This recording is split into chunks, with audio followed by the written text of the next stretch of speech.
In this episode, we shift into a part of security management that quietly determines what is possible for the rest of the year, building and defending the annual security budget when everyone is competing for the same limited resources. If you are new to cybersecurity, budgeting can sound like paperwork that happens far away from real security work, but it is actually where priorities become real commitments. A security team can have the best intentions in the world, yet still fail if it does not have enough people, time, and funding to maintain basics and improve weak areas. Budget discussions also reveal what an organization truly values, because leaders fund what they believe will protect outcomes and reduce surprises. By the end of this lesson, you should understand how to prepare a security budget that is realistic, how to communicate it in language leadership uses, and how to protect it when trade-offs and tough questions appear. Before we continue, a quick note. This audio course is a companion to our course companion books. The first book is about the exam and provides detailed information on how to pass it best. The second book is a Kindle-only ebook that contains 1,000 flashcards that can be used on your mobile device or Kindle. Check them both out at cyber.author.me in the Bare Metal Study Guide series. An annual security budget is a plan for how the organization will pay for security outcomes over the next year, not just a shopping list of things security wants. In most organizations, that plan includes recurring operational costs, such as staffing and ongoing services, and it also includes planned improvements that will change capability, reduce exposure, or make work more efficient. Security budgets often intersect with other groups like infrastructure, engineering, compliance, and procurement, because security needs may be partially funded inside those groups even if security is not its own cost center. This creates one of the biggest beginner surprises. Getting security funded is often about coordination and shared ownership, not just asking for money in one place. Competing priorities happen because every group has credible reasons for funding, such as reliability, customer experience, hiring, modernization, and revenue growth. Your budget succeeds when it shows that security spending protects and enables those goals rather than competing with them in a zero-sum way. To prepare a strong budget, you need a clear picture of what you are protecting and what is most likely to go wrong. That picture is often called risk posture, which is the overall state of exposure and readiness across the organization's most important systems, data, and processes. You do not need advanced technical depth to build this picture, but you do need clarity about critical assets, common failure modes, and where controls are inconsistent or missing. A beginner-friendly approach is to focus on questions like, what would create the biggest harm if it became unavailable? What would be most damaging if it were stolen or altered? And what kinds of security breakdowns tend to cause long outages or public incidents? Your budget should then connect directly to reducing those exposures, because leaders rarely approve funding that is not anchored to meaningful risk. When you show that your request is grounded in the organization's highest impact risks, you are already speaking the language leaders use when they decide between priorities. A practical budget starts by separating baseline operations from improvement initiatives because they are defended differently. Baseline operations are the costs required to keep security functioning at its current level, such as core staffing, monitoring coverage, essential training, and maintaining existing controls. Improvement initiatives are investments intended to move security from where it is today to a stronger place, such as improving incident response maturity, strengthening access control, reducing vulnerability exposure on critical systems, or improving asset visibility so fewer things fall through the cracks. If you blend these together, leadership may treat everything as optional and cut deeply, which can accidentally break basic capabilities. When you separate them, you can explain that baseline items prevent immediate degradation, while improvements reduce ongoing exposure and future disruption. This distinction also helps you present choices. Leaders can see what is non-negotiable for safe operation and what will deliver measurable posture gains if funded. Once you have baseline and improvement categories, you need to describe the budget in terms of outcomes rather than internal tasks. Beginners often default to describing security work as a collection of activities, like running scans, reviewing access, and writing policies. Leadership cares more about what those activities prevent and what stability they create, such as fewer major incidents, faster recovery, reduced downtime, and fewer emergency projects caused by preventable weaknesses. This is where you translate security into business terms without exaggeration by connecting spending to changes in likelihood and impact.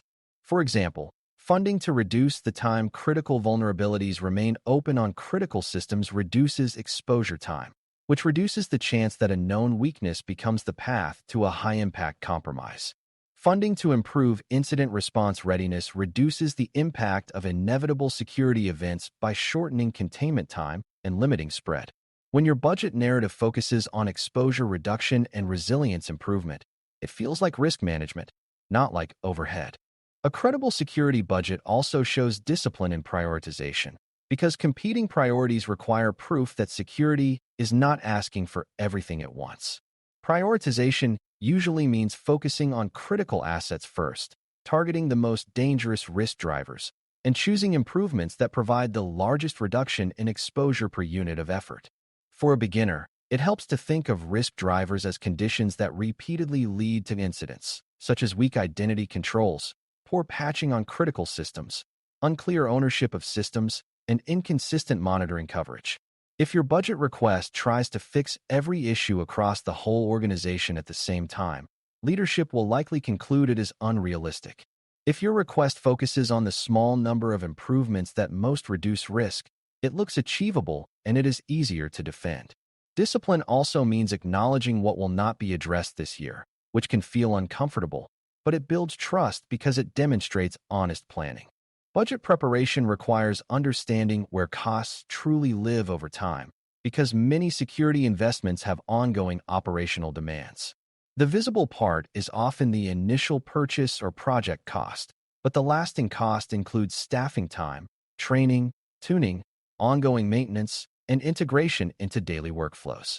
If you request funding for a new capability but do not account for the people time to operate it, the organization may pay for something it cannot use effectively, which creates frustration and wasted effort.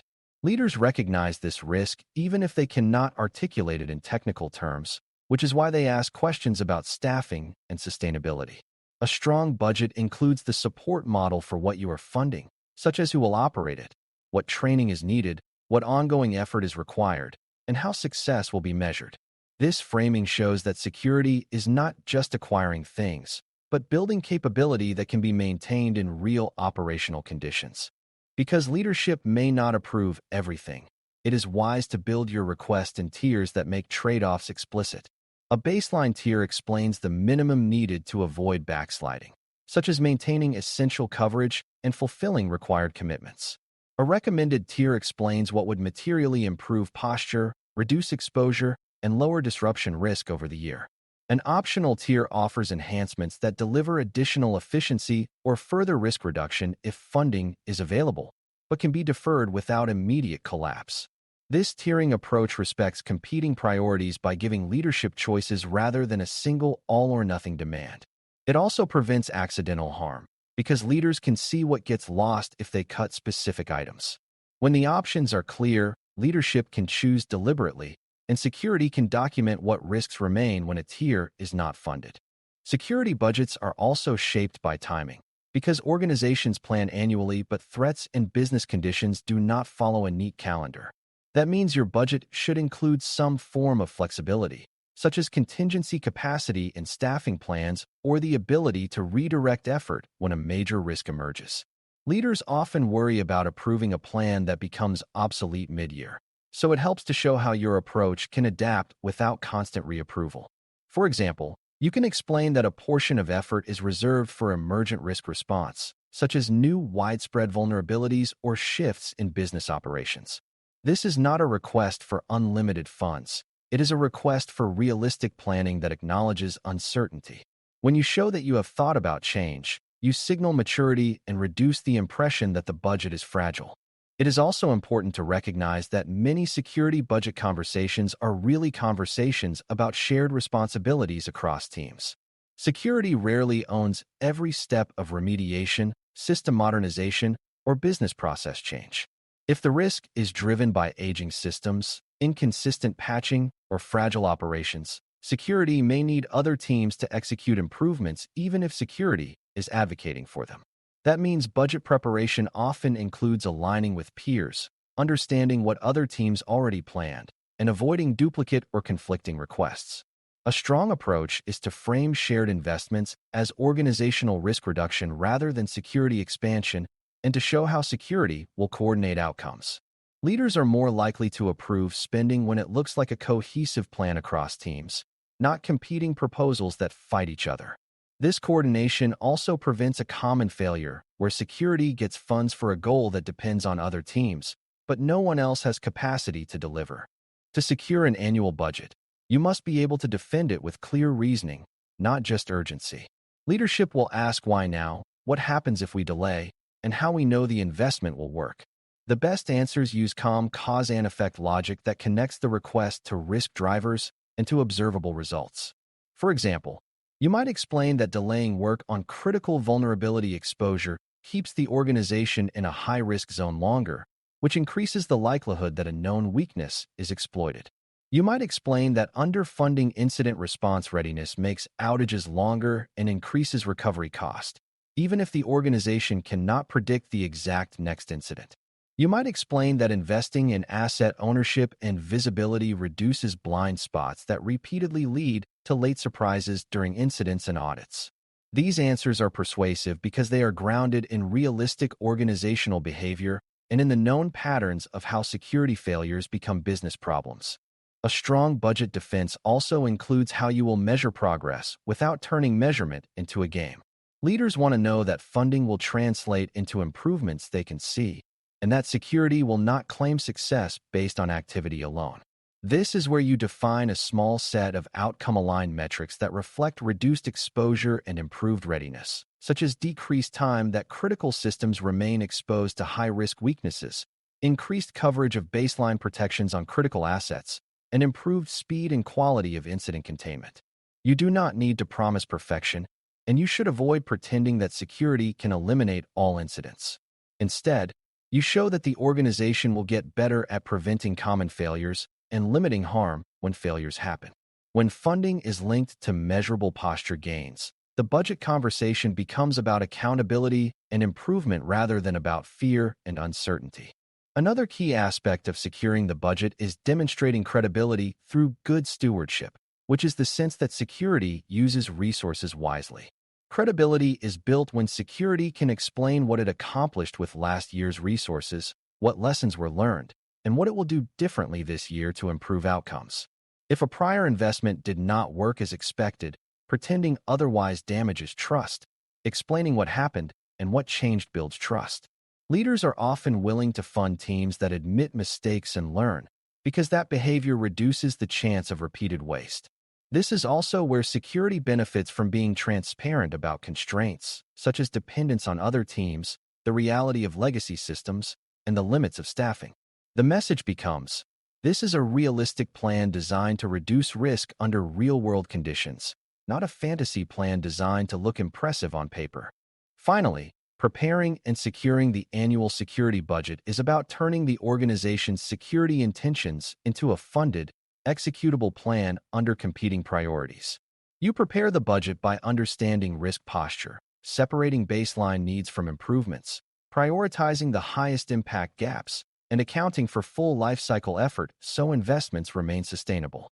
You secure the budget by translating requests into outcomes leadership cares about, presenting clear options and trade-offs, and showing how you will measure and deliver real posture improvements. Competing priorities never disappear, so the win is not getting everything you ask for. The win is creating clarity so leaders can choose knowingly and security can execute reliably. When budgeting is done well, security becomes more predictable, less reactive, and more integrated into how the organization manages risk throughout the year. Thanks for listening. For more audio courses, daily newsletters, and more, please visit baremetalcyber.com.